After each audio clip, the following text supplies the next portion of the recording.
السلام عليكم يا جماعة الخير.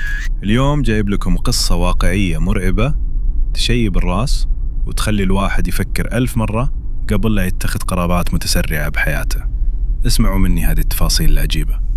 بطل قصتنا شاب اسمه فهد، عمره 28 سنة، موظف محترم عايش حياة طبيعية جدا في الرياض. لكن فجأة قرر يشتري مزرعة قديمة معزولة في طريق مهجور خارج حدود المدينة. المزرعة هذه كانت معروضة للبيع بسعر رخيص جدا يثير الشك. فهد ما اهتم لكلام الناس اللي حذروه منها، وقال هذه فرصة عمري استثمر فيها وارتبها وتصير استراحة خاصة لي. يا جماعة المكان كان موحش بشكل غريب، بوابته حديدية مصدية والنخل ميت والأرض ناشفة، وفيها بيت شعبي قديم مبني من طين ومسقوف بخشب حالته سيئة وكأنه مهجور من سنين. أول يوم وصل فيه فهد نزل أغراضه وبدأ ينظف البيت. وقتها حس بشعور غريب، كأن أحد يراقبه من بعيد. التفت يمين ويسار، ما شاف أي شيء غير الغبار والهواء. قال في نفسه أكيد هذا مجرد إرهاق وتعب من المشوار الطويل. كمل شغله ودخل الغرفة الداخلية عشان يفرش فراشه وينام. لكن لاحظ شيء لفت انتباهه على جدار الغرفة القديم. كان فيه خطوط محفورة بالفحم ومكتوبة بلون أحمر غامق تشبه الدم الطالع من عروق إنسان. العبارة كانت تقول لا تنام هنا، المكان هذا مو بلك، اطلع فوراً قبل تندم. فهد مسح على وجهه وتعوذ من إبليس وقال أكيد الشباب اللي كانوا يفحطون هنا قبل فترة كتبوها عشان يخوفون الناس وما حد يقرب مكانهم. طنش الموضوع وفرش فراشه وانسدح. مرت ساعة وساعتين والجو كان بارد وهدوء قاتل، وفجأة سمع صوت خطوات خفيفة برا البيت، خطوات شخص يمشي حافي على التراب الناشف. فز قلبه وجلس في فراشه يركز بالصوت. الخطوات كانت تقرب من الشباك المكسور ببطء شديد وتوقفت بالضبط عند الفتحة. فهد كتم أنفاسه وما تحرك أبدا، وثواني بس سمع صوت ضحكة طفل صغير، ضحكة مكتومة ترجف العظام. كيف طفل صغير في نص الليل وسط مزرعة مهجورة مقطوعة من البشر؟ سؤال دار براس فهد. بسرعة قام، أخذ كشافة وفتح الباب بقوة ووجه النور على الشباك. بس انصدم، ما كان فيه أي شخص برا. المكان كان خالي تماما، ولا حتى أثر صغير لخطوات على التراب الناشف. رجع فهد خطوتين لوراء وهو حاس ببرودة تسري في كل جسمه. دخل وقفل الباب الخشبي بالمفتاح وجلس على طرف الفراش، يفكر يرجع الرياض فوراً ولا ينتظر للصباح. وفي وسط التفكير سمع صوت الباب ينطق بقوة، كأن أحد يبي يكسره بالقوة. الصوت كان قوي ومرعب جداً، كأن ضربة مطرقة ثقيلة. فهد صرخ بصوت عالي وقال مين اللي برا؟ بيبلغ الشرطة. لكن ما في أي رد غير ضحكة الطفل مرة ثانية. الباب فجأة انفتح بقوة رغم أن المفتاح كان مقفول، ودخل هواء بارد. طفى الكشاف اللي بيد فهد وصارت الغرفة ظلام دامس، وما عاد يشوف أي شيء حوله، والموقف مرعب. تراجع فهد للخلف لحد ما لصق ظهره بالجدار وهو يرتجف. حاول يطلع جواله ويشغل الكشاف، بس الجوال كان طافي تماماً، مع أنه شاحنه بالكامل قبل يوصل لهذه المزرعة المشؤومة. وفجأة وسط الظلام سمع همس قريب جدا من إذنه يقول بصوت خشن ومبحوح قلت لك لا تنام هنا، المكان هذا مو بلك. فز فهد وركب ناحية الباب المفتوح بسرعة. ركب فهد برا البيت وهو ما يشوف طريقه. تعثر في الحجارة وطاح على الأرض بقوة. انجرحت يده وركبته بس ما اهتم، كان همه الوحيد يوصل لسيارته ويهرب من المكان. وصل للسيارة ودخل المفتاح يحاول يشغلها، بس السيارة تأبى تشتغل، كأن بطاريتها ميتة.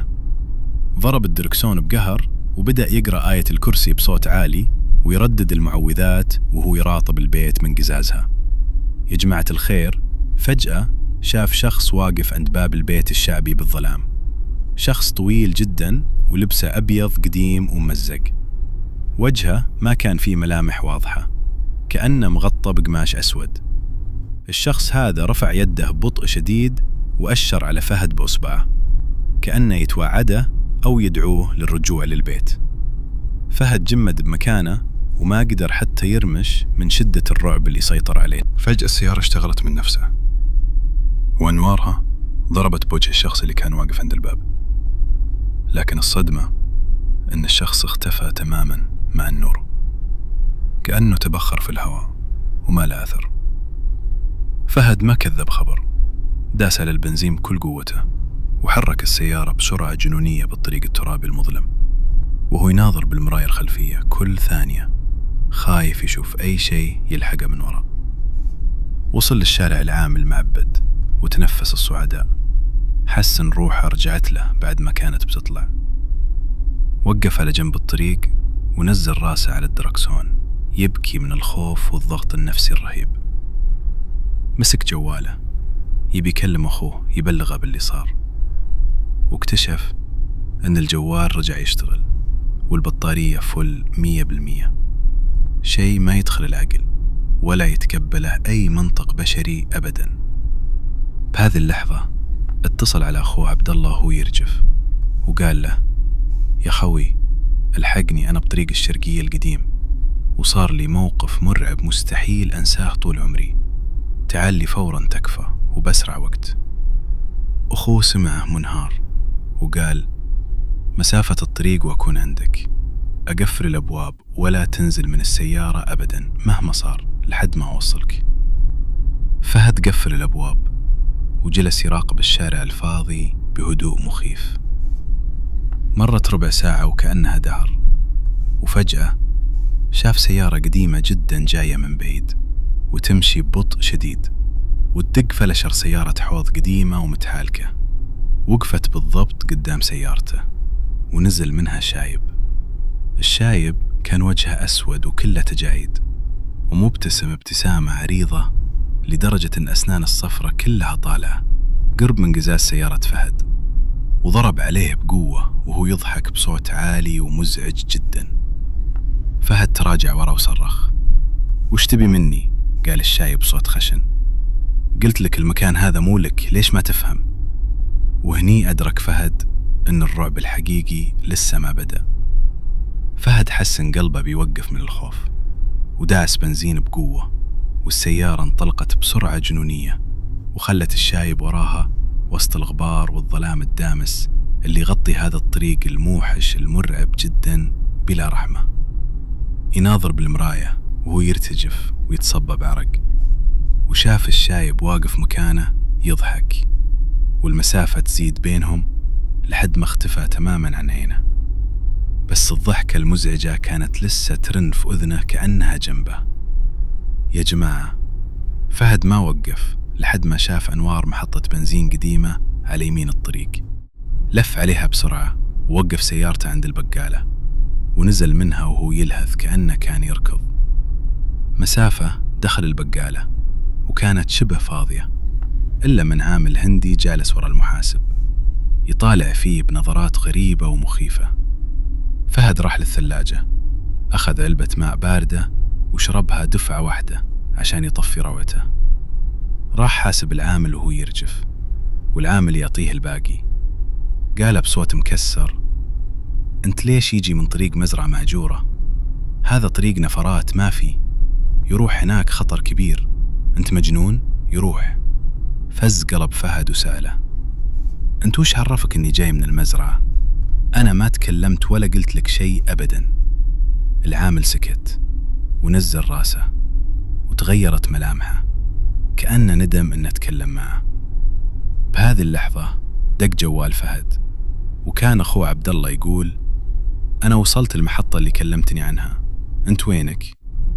طلع فهد بسرعة وشاف سيارة أخوه واقفة برا، راح وركب معاه بدون تفكير. عبد الله كان شكله متوتر وخايف، شاف أخوه يرتجف وحالته حاله. قال له: بسم الله عليك يا أخوي، وش صاير معك؟ وجهك أصفر مثل الليمونة، أنطق طمني عليك يا ابن الحلال. الله يسلمكم. فهد ما قدر يمسك نفسه وانفجر يبكي ويقول: السالفة من طق طق للسلام عليكم.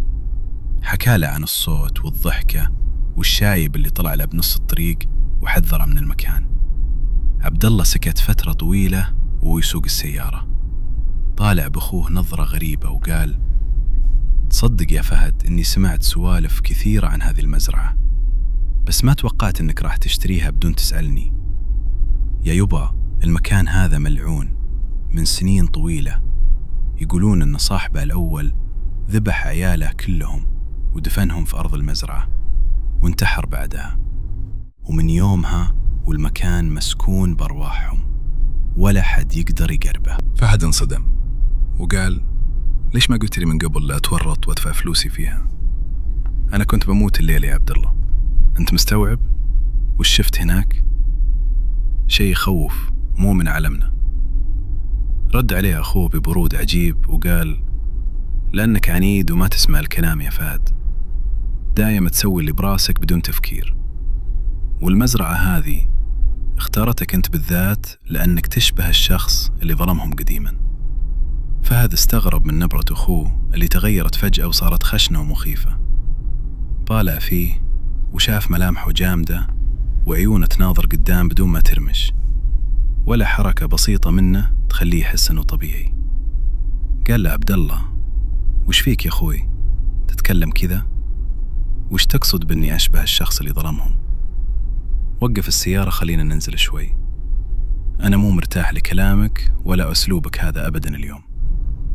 عبد الله ابتسم ابتسامة خبيثة ومخيفة ولف وجهه ناحية فهد وقال بصوت يشبه صوت الشايب اللي طلع له بالطريق: أنا ماني عبد الله يا فهد، أنا صاحب المزرعة اللي تنتظر قدومك بشوق.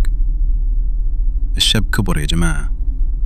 فهد صرخ بأعلى صوته وحاول يفتح باب السيارة عشان ينط منها وهي تمشي، لكن الأبواب كانت مقفولة بإحكام شديد ولا رضت تفتح أبدا مهما حاول بالقوة.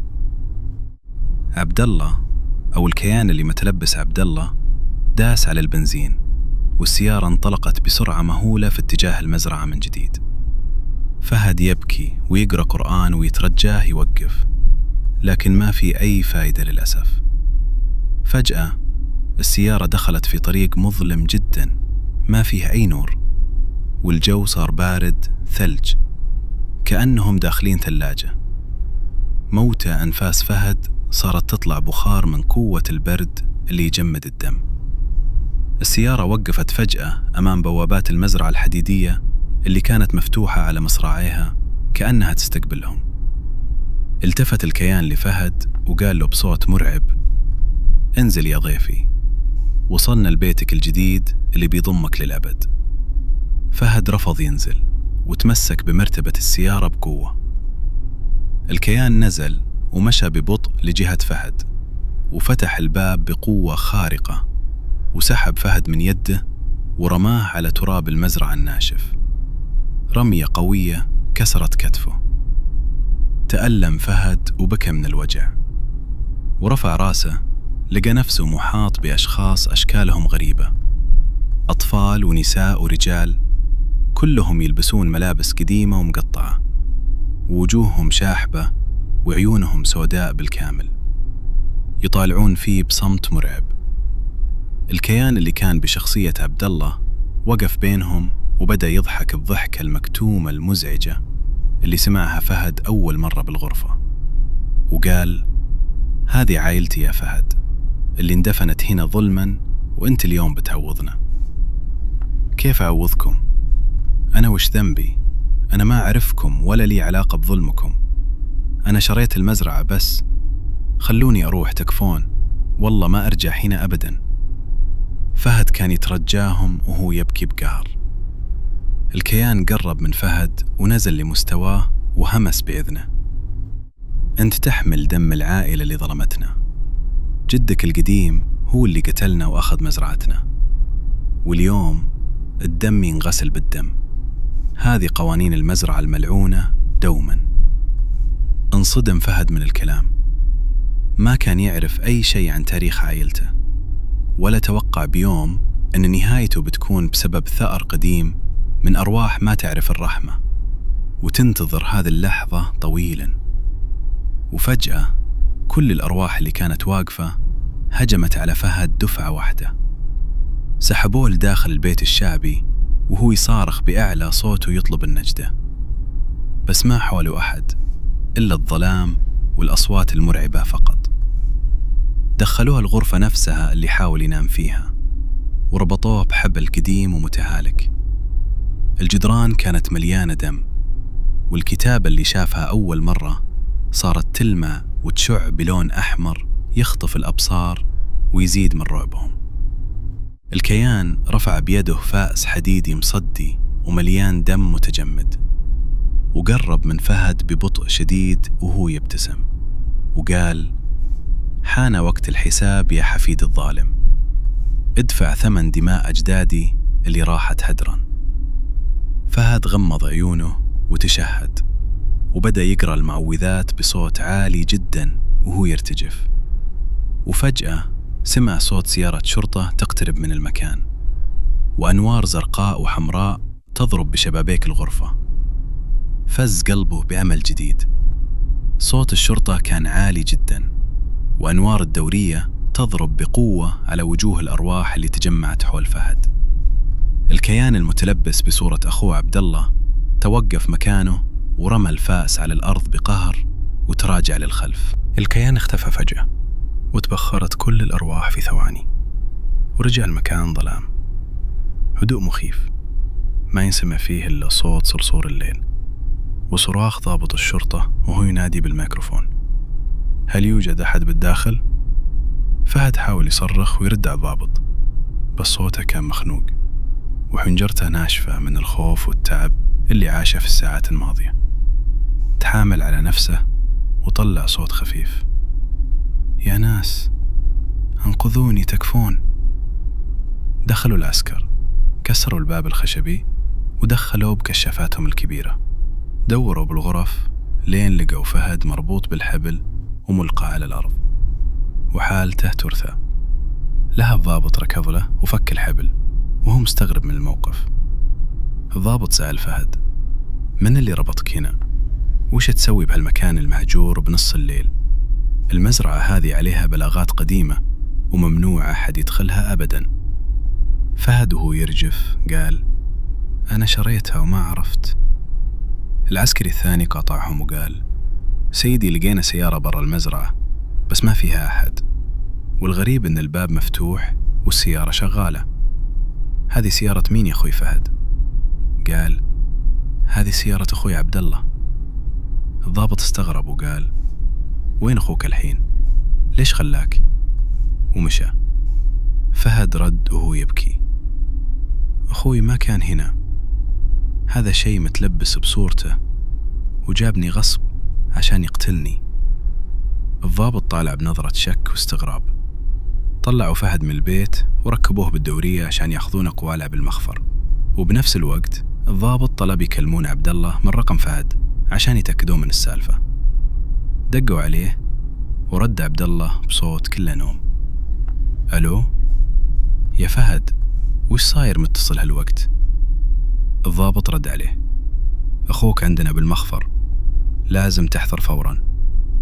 عبد الله فز من نومه وقال: مخفر؟ وش مسوي فهد؟ أنا نايم ببيتي بالرياض الحين. الضابط انصدم وقال: كيف نايم وسيارتك موجودة قدام مزرعة مهجورة بطريق الشرقية؟ عبد الله رد: مستحيل، سيارتي موقفة تحت العمارة ومعي مفتاحها. أنتم متأكدين؟ الضابط قفل الخط وبدأ يحس برعب حقيقي. العسكري جاي يركض للضابط وجهه أبيض من الخوف: سيدي، السيارة اللي برا اختفت فجأة، ما لها أي أثر. دورنا حول المزرعة وما في علامات، كفرات على التراب، شيء يجنن العقل. الضابط بلع ريقه وأمر العسكر يحركون الدورية فورا ويطلعون من المكان. وهم في طريقهم للمخفر، فهد كان ساكت ويطالع من الدريشة يراقب الظلام. فجأة شاف الشايب راكب ورا سيارة الشرطة. الشايب كان متمسك بالصدام الخلفي للدورية ويطالع بفهد ويبتسم ابتسامته الخبيثة. فهد صرخ بأعلى صوته: يا سيدي، وقف، وقف الشايب ورانا بيلحقنا. الضابط داس بريك بقوة ووقف الدورية بوسط الطريق. نزلوا العسكر بأسلحتهم يدورون ورا السيارة، ما لقوا أي شيء. الضابط عصب وقال لفهد: أنت مجنون ولا تستهبل علينا، ما في أحد ورانا، لا تضيع وقتنا، تراك أزعجتنا بخيالاتك المريضة. كملوا طريقهم للمخفر، وهناك استجوبوا فهد بالتفصيل الممل. كتبوا أقواله كلها، بس الضابط ما كان مقتنع وقال له: شوف أنا بحجزك الليلة لحد ما يجي أخوك الصبح ونفهم القصة كاملة. فهد دخلوه النظارة، وهي عبارة عن زنزانة صغيرة باردة فيها سرير حديدي صغير. جلس عليه وهو حاط يدينه على راسه، يحس إن عقله بيطير من التفكير والمواقف المرعبة اللي عاشها. الساعة صارت 3 الفجر. هدوء المخفر كان قاتل، ما تسمع إلا صوت مروحة السقف القديمة. وفجأة طفت الكهرباء عن المخفر كله، وصار المكان ظلام دامس. يذكر فهد بظلام المزرعة الموحش. فهد وقف بسرعة وراح لباب الزنزانة الحديدي صارخ: يا عسكري، يا سيدي، وينكم؟ ليش طفت الكهرباء؟ ردوا علي تكفون. لكن ما في أي استجابة، كأن المخفر فض من الناس تماما. وسط الظلام سمع فهد نفس الصوت اللي سمعه بالمزرعة، خطوات حافية تمشي بالممر وتقرب من زنزانته خطوة ورا خطوة. نبضات قلبه زادت وبدأ يتراجع لورا لحد ما لصق بجدار الزنزانة. وقف الصوت بالضبط قدام باب الزنزانة. فهد كان يرتجف ويتنفس بصعوبة، وفجأة ولعت ولاعة صغيرة قدام الباب، وشاف وجه الشايب منور بنار الولاعة يطالعه من وراء القضبان ويبتسم ابتسامته المرعبة. يا للشايب بصوت يرجف الجدران: حسبت إن الشرطة تقدر تحميك مني؟ المكان هذا ما يعترف بالقوانين حقهم. المزرعة تبي دمك، واليوم راح آخذ روحي اللي انظلمت بسبب جدك الملعون. قديما الشايب مد يد النحيفة من بين القضبان وحاول يمسك فهد. فهد صرخ ودخل يده بجيبه وطلع مفتاح سيارته اللي كان فيه ميدالية صغيرة على شكل سكين صغيرة، وضرب يد الشايب. الشايب صرخ صرخة قوية هزت المكان واختفى فجأة، ورجعت الكهرباء للمخفر. دخل الضابط يركض هو العساكر وفتحوا باب الزنزانة. لقوا فهد طايح على الأرض ومغمى عليه من شدة الخوف والضغط. طلبوا الإسعاف ونقلوه للمستشفى العسكري، وهناك عطوه مهدئات ونام فترة طويلة.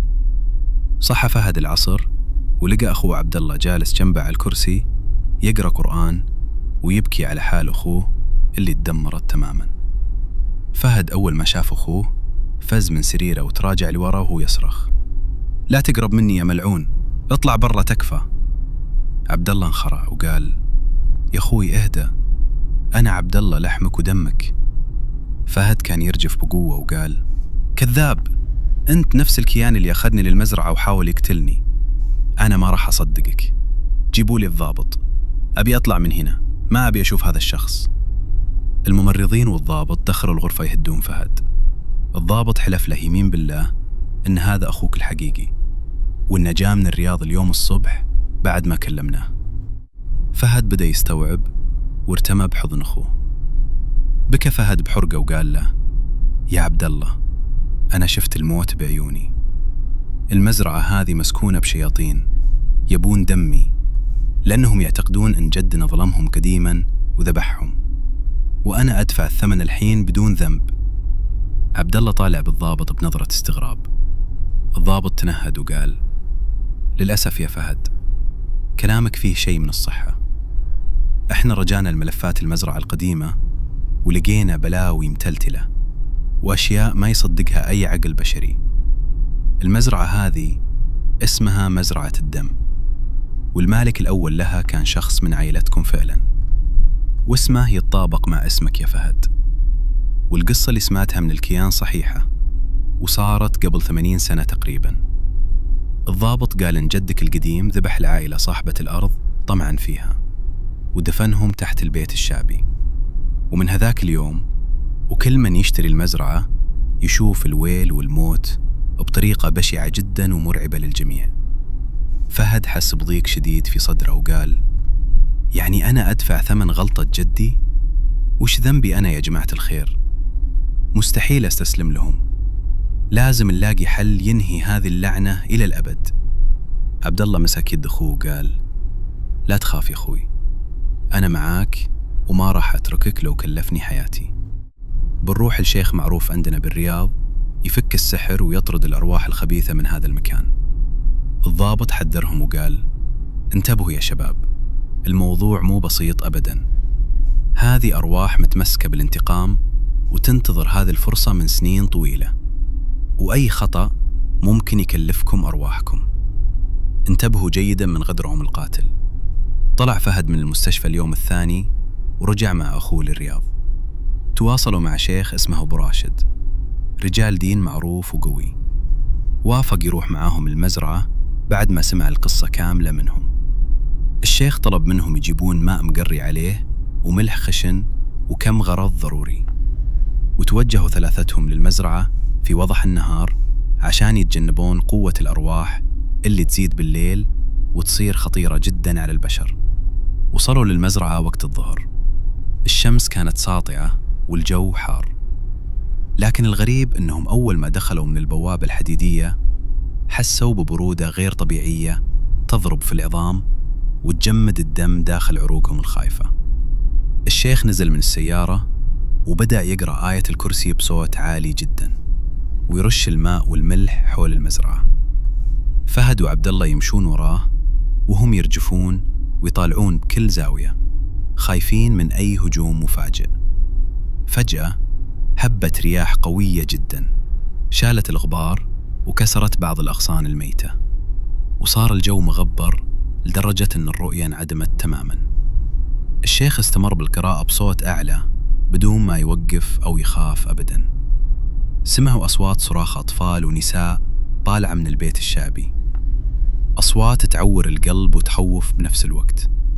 عبد الله مسك كتف فهد بقوة وقال: يا ساتر، وش هذا الصوت اللي يقطع نياط القلب؟ الشيخ أشر لهم يمشون وراه، ودخلوا البيت الشعبي بحذر شديد.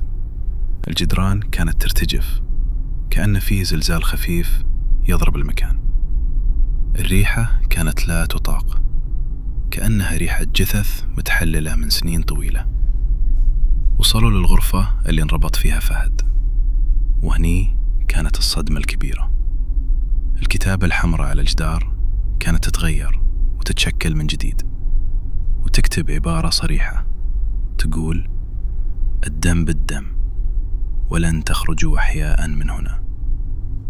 الشيخ وقف بنص الغرفة وفتح قارورة الماء المقري وقال بصوت هز المكان: اخرجوا يا أعداء الله، هذا المكان لم يعد لكم.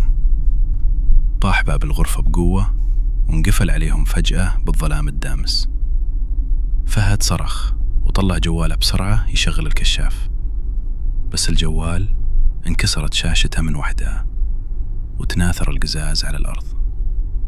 رعب حقيقي يا جماعة، ما تقدرون تتخيلون الموقف اللي هم فيه بهذه اللحظة. وسط الظلام ظهرت عيون حمراء تلمع بكل زاوية بالغرفة، عيون مليانة حقد وغضب.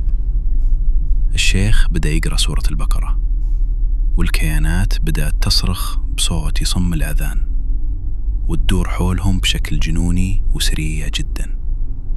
عبد الله طاح على ركبتيه وهو يمسك راسه من قوة الصداع والأصوات اللي يسمعها داخل عقله. فهد حاول يرفعه، بس حس بيد باردة جدا تمسك رقبته من الخلف وتخنقه بقوة شديدة. الشيخ التفت وشاف الكيان يخنق فهد، رش عليه الماء المقري بقوة. الكيان صرخ وترك فهد وابتعد يزحف على الجدران مثل العنكبوت. منظر يخطف الأنفاس ويخلي الشيب يطلع براس أصغر طفل.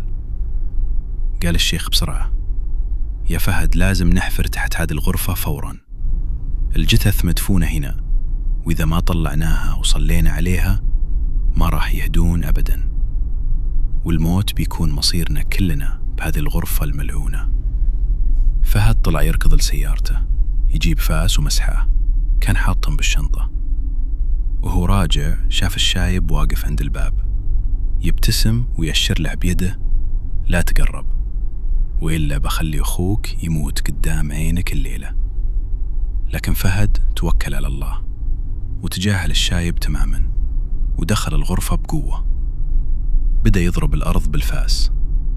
التراب كان يابس كأنه صخر، والشيخ مستمر بالدعاء وقراءة القرآن لحمايتهم من هجمات الأرواح الخبيثة. عبد الله قام يساعد فهد بالحفر، وبعد نص ساعة تعبوا جدا، لكن فاس فهد ضرب بشيء صلب تحت التراب. وقفوا حفر ونظفوا المكان بيدهم، واكتشفوا عظام بشرية قديمة جدا مدفونة بعشوائية. أول ما طلعت العظام صرخ الشايب صرخة مرعبة هزت المزرعة كلها، وظهر قدامهم بشكله الحقيقي المرعب، وجه مشوه تماما وجسمه محروق، وبدأ يهاجم الشيخ بكل وحشية وقوة كأنه وحش مفترس. الشيخ ثبت مكانه وكمل قراءة القرآن بصوت عالي، ورش الماء والملح على الشايب اللي كان يصرخ ويحترق قدامهم ويختفي ببطء. لكن الأرواح الثانية تجمعت حول العظام تمنعهم من إخراجها نهائيا. فهد مسك العظام بيده وحس بلسعة نار قوية تحرق أصابعه، لكنه ما استسلم، وبدأ يطلعها برا الحفرة واحدة ورا الثانية، وهو يردد الشهادة ويستغفر ربه، والدموع تنزل من عيونه بغزارة. كل ما تطلع عظمة كان جزء من الظلام يخف، والأصوات المزعجة تبدأ تقل تدريجيا، كأن الأرض بدأت تتنفس بعد كتمة سنين طويلة من الظلم والقهر اللي عاشته هذه العائلة المسكينة. لما طلعوا آخر عظمة فجأة انفتح شباك الغرفة بقوة، ودخل نور الشمس الساطع وضرب نص الحفرة. الأرواح صرخت صرخة أخيرة واختفت تماما، كأنها كانت رماد وطار بالهواء في ثواني معدودة. الشيخ طاح على ركبتيه وهو يلهث من التعب ويمسح العرق من جبينه، وقال: الحمد لله الذي نصرنا عليهم. اللعنة انتهت يا فهد، وهذه الأرواح خلاص تحررت من قيد الظلم اليوم. عبد الله ضم أخوه فهد بقوة، وهم يبكون من الفرحة والراحة اللي حسوا فيها بعد كل هذا الرعب. أخذوا العظام في قماش أبيض وقرروا يدفنونها بمقبرة المسلمين ويصلون عليها صلاة الغائب. طلعوا من المزرعة وهم يحسون أن الهواء صار نقي والمكان رجعت له الحياة. حتى النخل الميت كأنه بدأ يميل مع الهواء بنعومة. شيء غريب وعجيب، سبحان مغير الأحوال يا جماعة. ركبوا سياراتهم وحركوا للمدينة، وهم يعتقدون أن الكابوس المرعب انتهى تماما، وأن المزرعة الملعونة صارت مجرد ذكرى سيئة. لكن يا لحية الغانمة، القصة ما خلصت هنا، وباقي المصيبة الأكبر تنتظرهم.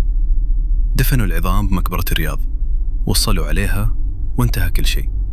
ورجع فهد لشقته وهو يحس براحة عجيبة، ونام نومة عميقة ما نامها من أيام طويلة جدا. وصحى على همس غريب. الهمس كان يجي من صالة شقته، صوت أنفاس ثقيلة وخطوات بطيئة تمشي على السيراميك. فهد مسح عيونه وقال: أكيد أتخيل من تأثير التعب. قام من سريره وفتح الباب ببطء. الصالة كانت مظلمة تماما، بس فيه نور خفيف جاي من شباك الشارع يعكس ظل شخص جالس على كنبة. فز قلب فهد وحس ببرودة ثلج تسري بعروقه وتجمد أطرافه كلها. مد يده يرجف وشغل نور الصالة، وانصدم صدمة عمره. الشايب المرعب بنفسه جالس هناك ومبتسم ابتسامته الخبيثة، ويطالع فيه بعيون سوداء ما فيها بياض تخترق الروح بقوة مرعبة جدا. الشايب تكلم بصوت خشن وقال: يتحسب إنك خلصت مني يوم دفنت العظام يا مسكين. أنت جبتني لبيتك. لعنتنا ما تنتهي بالتراب، اللعنة تمشي بدمك، وراح آخذ روحك الليلة حتما. فهد تراجع للخلف وصرخ: كيف طلعتوا؟ مو الشيخ طردكم وأحرقكم بالقرآن؟ الشايب ضحك بصوت عالي وهز أركان الشقة وقال: الشيخ حرق أرواح الضعفاء، لكن أنا صاحب الثأر وكابوسك الأبدي. فجأة طفت أنوار الشقة كلها، ورجعت ريحة الدم والموت تعبي المكان. فهد ركض بسرعة لجهة باب الشقة يبي يطلع للشارع، بس الباب كان مقفول بقوة كأنه ملحوم بحديد قوي. صار يضرب الباب بيدينه ويصرخ بأعلى صوته: يا جيران، الفزعة، ساعدوني! لكن ما فيه أحد يرد. الجدران بدأت تضيق عليه وتتقارب، وكأن الشقة تتحول إلى قبر صغير ومظلم جدا. مسك جواله بسرعة وكتب رسالة لأخوه عبد الله: الحقني، أنا بموت. الشايب رجع بالشقة، وفجأة انطبعت على شاشة الجوال بصمة دم، وتكسرت الشاشة وتناثر القزاز بوجه فهد المسكين بقوة كبيرة. طاح فهد على ركبتيه وهو يبكي من الألم والرعب. الشايب قرب منه بخطوات بطيئة ومسك رقبة فهد بيدينه الباردة ورفعه عن الأرض كأنه ريشة، وقال: دورك الحين تدفع الثمن. فهد حس باختناق شديد وعيونه بدأت تدمع. حاول يقرأ قرآن، لكن لسانه انربط تماما وما قدر ينطق حرف. الشايب رماه بقوة على جدار الصالة وانكسر ظهره من قوة الضربة. ألم وتعب ورعب، 3 أشياء تجمعت على فهد بلحظة واحدة وهو طايح بالأرض. شاف شيء يلمع تحت الكنبة، زحف بصعوبة وسحبه، واكتشف إنها جمجمة صغيرة ومكتوب عليها طلاسم مرعبة. عرف فهد إن هذه جمجمة الطفل اللي سمع ضحكته بالمزرعة، وإن العظام اللي دفنوها كانت ناقصة، وهذا سبب استمرار اللعنة. الشايب انتبه للي بيت فهد وصرخ صرخة مدوية جدا. الشايب هجم على فهد زي الوحش الكاسر يبي ياخذ الجمجمة، لكن فهد ضمها لصدره بقوة وهو يتشهد ويقين بأن نهايته قربت.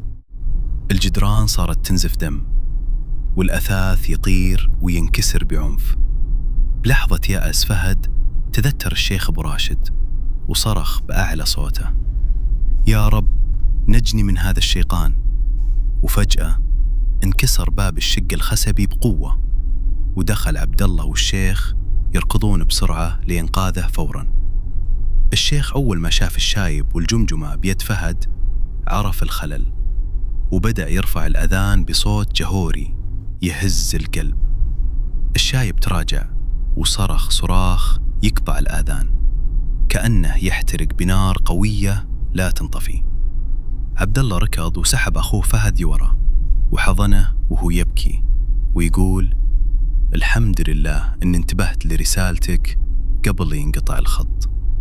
الشيخ استمر بالأذان ويرش ماء مقري على الشايب اللي صار يصغر.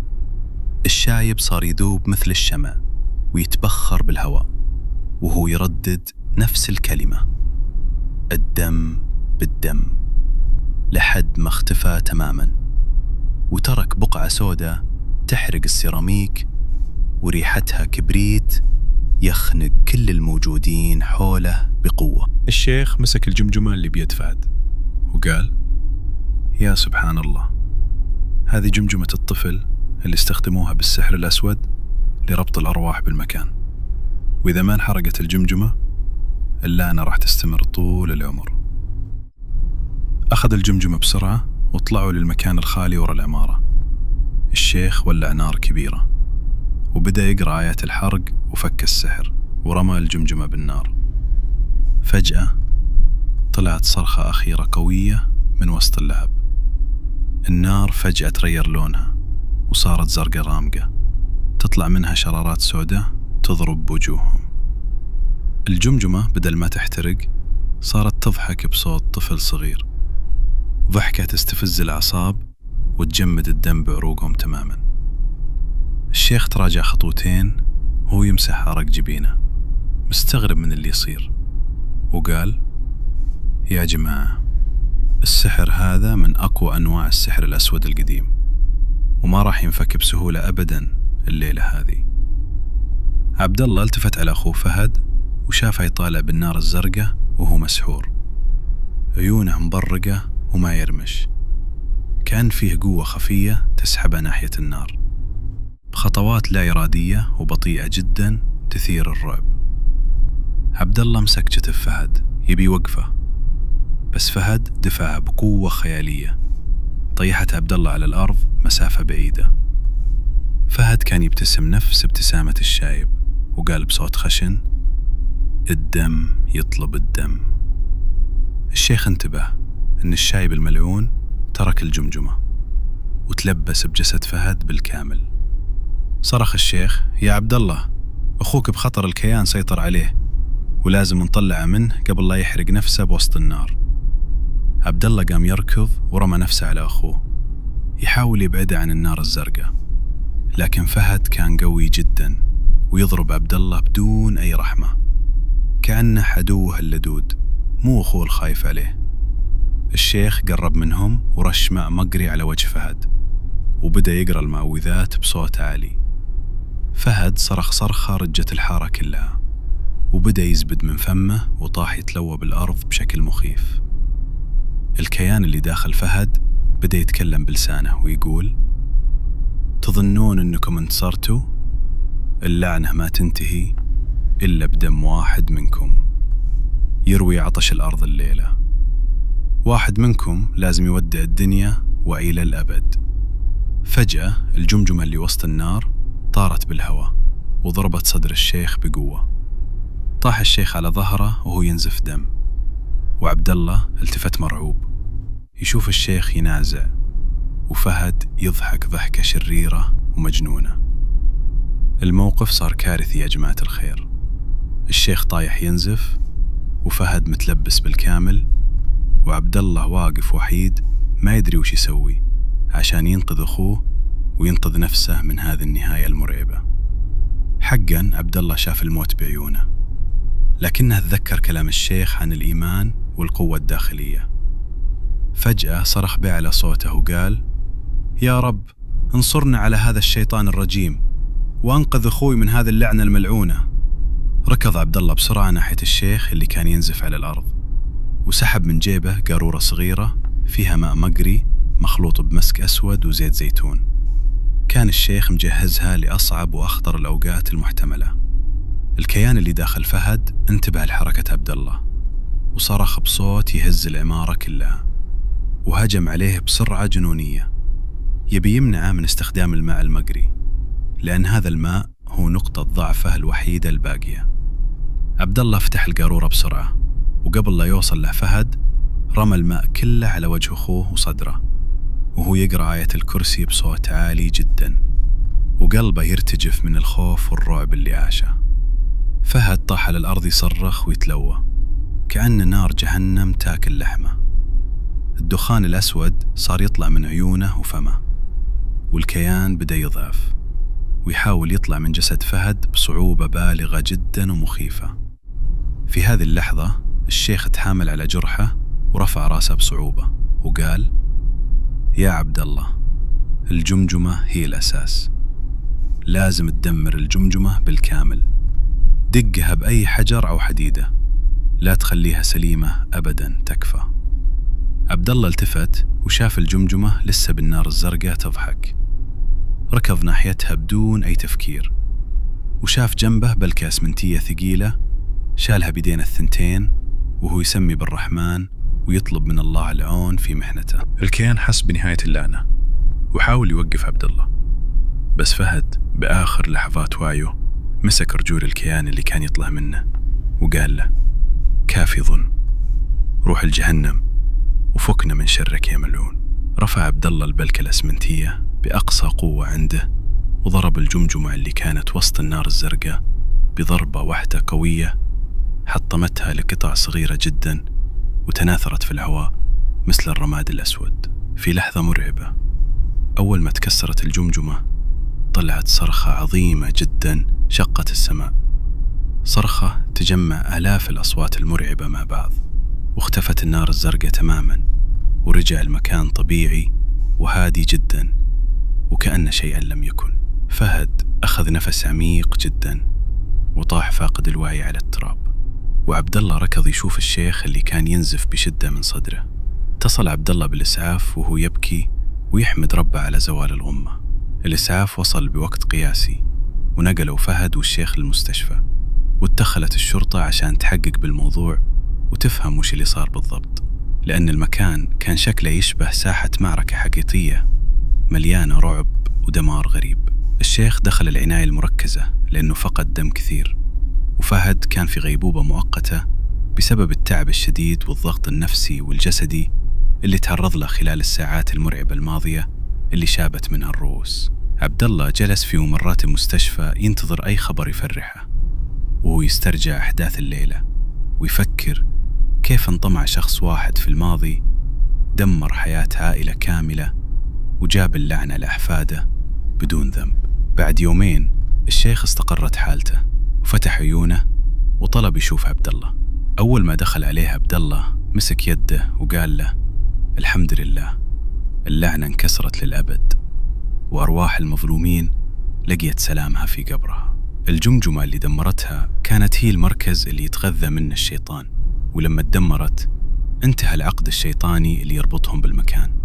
فهد أخوك الآن بأمان وما فيه أي خطر يهدد حياته من اليوم. وفعلا في نفس اليوم فهد صحى من الغيبوبة وهو يحس براحة نفسية عجيبة، كأن جبل انزاح من على صدره. طالع في أخوه وابتسم وقال له: مشكور يا خوي لأنك أنقذتني. عبد الله رد عليه وعيونه تدمع: هذا واجبي يا فهد، احنا سند البعض مهما صار، لكن أوعدني أنك ما عاد تتهور وتشتري أماكن مجهولة بدون ما تسأل وتبحث عن تاريخها المرعب. ضحك فهد ضحكة خفيفة وقال: والله لو يعطوني الأرض ببلاش ما أخذتها توبة يا عبد الله.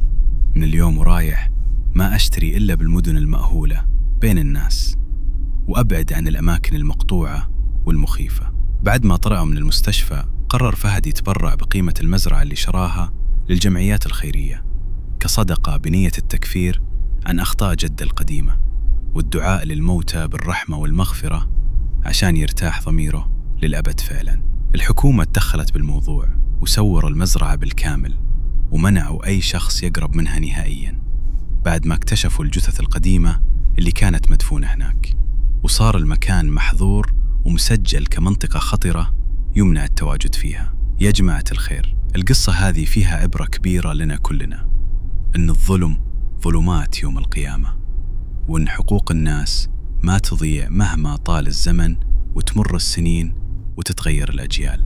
في هذه الدنيا جد فهد ظلم ناس ضعوف وأخذ حلالهم وأرواحهم واعتقد أنه فلت من العقاب، لكن ذنبه قاعد يطارد أحفاده بعد عشرات السنين وجاب لهم الويل والرعب اللي ما يتحمله أي إنسان. دايما يا أخواني اسألوا واستخيروا قبل أي خطوة مصيرية بحياتكم، ولا تغركم المظاهر أو الأسعار الرخيصة للأشياء، لأن وراها أحيانا مصايب وبلاوي ما تخطر على بال أحد ولا يتخيلها العقل. فهد عاش حياته بعدها قريب من ربه وحافظ على أذكاره وصلواته، وصار شخص ثاني تماما يقدر قيمة الحياة والأمان اللي كان غافل عنهم قبل هذه التجربة المرعبة والمخيفة جدا بحياته. هذه كانت نهاية قصتنا المرعبة لليوم. أتمنى أنها نالت إعجابكم وخلتكم تعيشون الجو معي لحظة بلحظة. إذا عجبتكم القصة لا تنسون تضغطون زر اللايك وتشتركون بالقناة وتفعلون جرس التنبيهات دائما. كذلك لا تحرمونا من تعليقاتكم الحلوة، واكتبوا لي وش أكثر موقف خوفكم بالقصة، وهل تتوقعون في أماكن مشابهة بمجتمعنا ومخفية عنا؟ شاركوني آراءكم لأنها تهمني جدا وتدعم القناة للاستمرار والتطور.